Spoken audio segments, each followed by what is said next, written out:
अस्सलाम वालेकुम, मैं मुख्तियार अहमद और आप देख रहे हैं मुख्तियार ऑफिशियल। तो सर जी, ये कहानी एक गरीब आदमी की जो एक गांव में रहता था और अपनी मजदूरी के लिए गांव से दूर बहुत ज़्यादा दूर एक मजदूरी करता था, पहाड़ को तोड़ने का, पत्थर तोड़ने का।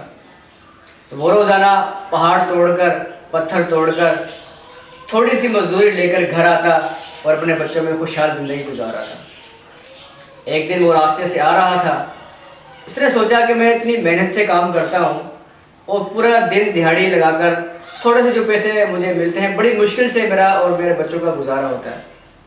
तो काश मेरे पास ज़्यादा पैसे होते, मेरे पास बड़ा घर होता, क्योंकि उस रास्ते के अंदर एक बड़ा घर भी था। उसको देखकर उसके दिल में ख्याल आया। तो वो घर पहुँचा और वो खाना खा रहा था, लेकिन उसके दिमाग में वही चल रहा था कि मैं अमीर आदमी और ये सब कुछ दुनिया के अंदर है, मुझे कैसे मिल जाए। तो वो ये सोचता सोचता जो है वो आराम करने लगा और वो सो गया। जब वो सोया तो क्योंकि दिमाग में उसको वही चल रहा था, तो उसको ख्वाब भी वैसा ही आया। उसने ख्वाब देखा कि मैं जा रहा हूँ और सामने एक बहुत ही खूबसूरत आलीशान महल उसको नज़र आया। उसने कहा कि काश ये महल मेरा होता, मैं इसका मालिक होता तो मेरे कितने मज़े होते। तो जैसे इसका सोचना था, वो उस महल का मालिक बन गया। उसे खुशी का ठिकाना नहीं था कि मैं इस आलीशान महल का और इस आलीशान खूबसूरत महल का मालिक हूँ, और वो खुश था इसके अंदर। लेकिन उसकी खुशी ज़्यादा देर नहीं टिकी, क्योंकि उसको एक शोर का आवाज़ आया। जब शोर की आवाज़ आई तो वो एक खिड़की के अंदर गया और देखा कि बाहर लोगों की भीड़ है और मजमा है हज़ारों का। उसके अंदर एक बीच में एक इंसान की गाड़ी है, कोई शख्स है। वो बाहर निकला और वो चारों तरफ से हाथ हिला रहा था और लोग उसके जिंदाबाद के नारे लगा रहे थे। वो पॉलिटिशियन था, वो एक सियासतदान था। तो उसने कहा, यार ये शख्स कितना खुश है कि चारों तरफ जो है इसके बंदे ही बंदे हैं, लोग ही लोग हैं और इसके नारे लगा रहे हैं। ये बंदा ताकतवर है, काश ये बन जाऊं।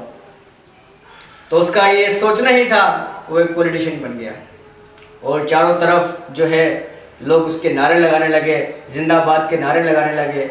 और उसके अंदर खुश हुआ कि कितना मज़ा है इसके अंदर कि मैं जहाँ जाता हूँ लोग मुझे देखने के लिए तरसते हैं। लेकिन इसकी ये खुशी भी ज़्यादा देर नहीं टिकी। जैसे ही वो बाहर निकला तो धूप, कड़ी धूप उसके ऊपर आई और वो उसको धूप बर्दाश्त नहीं थी। तो उसने कहा कि अगर ज़िंदगी के अंदर कोई ताकतवर चीज़ है तो ये सूरज है, जो इसके आगे कोई टिक नहीं सकता। उसने कहा, काश मैं ये सूरज होता।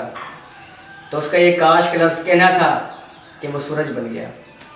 और वो सूरज बन के इतना खुश था कि पूरी दुनिया को वो रोशन कर रहा था और पूरी दुनिया को रोशनी दे रहा था और खुशी का उसका ठिकाना नहीं था। लेकिन ये खुशी भी उसकी ज़्यादा देर नहीं टिक पाई, क्योंकि जैसे ही काले बादल आए और काले बादल आने के बाद सूरज की जो रोशनी है वो दुनिया से हट गई। उसने कहा कि अगर कोई ताकतवर चीज़ दुनिया के अंदर है तो ये काले बादल हैं, काश ये काले बादल में हो जाऊँ। और उसका सोचना था कि वो काले बादल बन गया और वो घूम रहा था और फिर रहा था।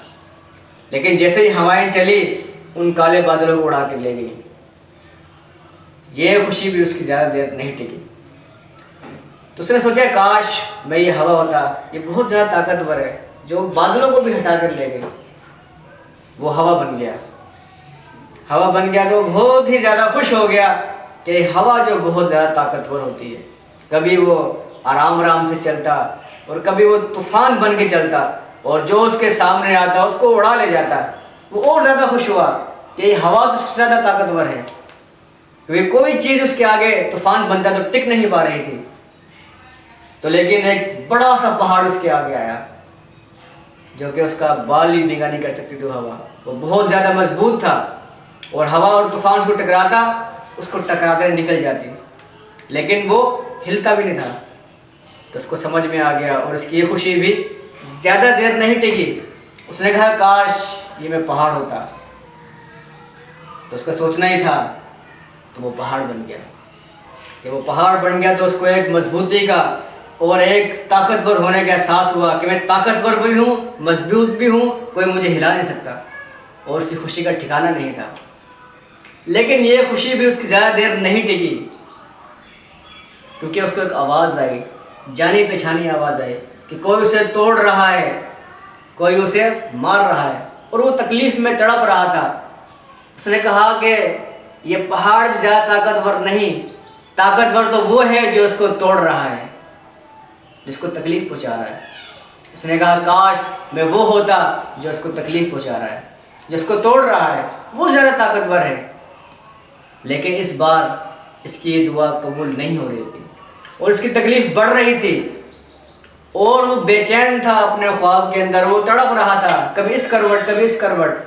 वो सोच रहा था कि मैं ये बन जाऊं जो मुझे ये तकलीफ़ पहुंचा रहा है, लेकिन वो नहीं बन पा रहा था। उस नहीं बन पाने के अंदर वो बेचैन था और तकलीफ़ ज़्यादा बढ़ती रही, वो टूटता रहा। उस तकलीफ़ के अंदर उसकी एकदम आँख खुली, वो उठ के बैठा तो उसके सामने शीशा था और उसके अंदर वो था। उसको समझ में आ गया मैं ये क्यों नहीं बन पा रहा था। इसलिए नहीं बन पा रहा था कि वो था जो पहाड़ को तोड़ रहा था, वो एक मजबूत इंसान था। तो इसलिए अपने आप को भी कोई भी शख्स कमज़ोर ना समझे कि अल्लाह ने इंसान को जिस जगह रखा है उस जगह वो खुश रहे, वो बहुत ही ज़्यादा मजबूत है। दूसरों को देखकर ये कहना कि अल्लाह ने मुझे नहीं दिया, ये नहीं दिया, ये ना सोचे इंसान। अल्लाह ने जो आपको दिया है वो बहुत ही ज़्यादा कीमती है, उसी के ऊपर मेहनत करें, उस पर शुक्र अदा करें। इंशाअल्लाह उसी के अंदर रहते हुए अल्लाह आपको दुनिया और आखिरत में कामयाब कर देगा।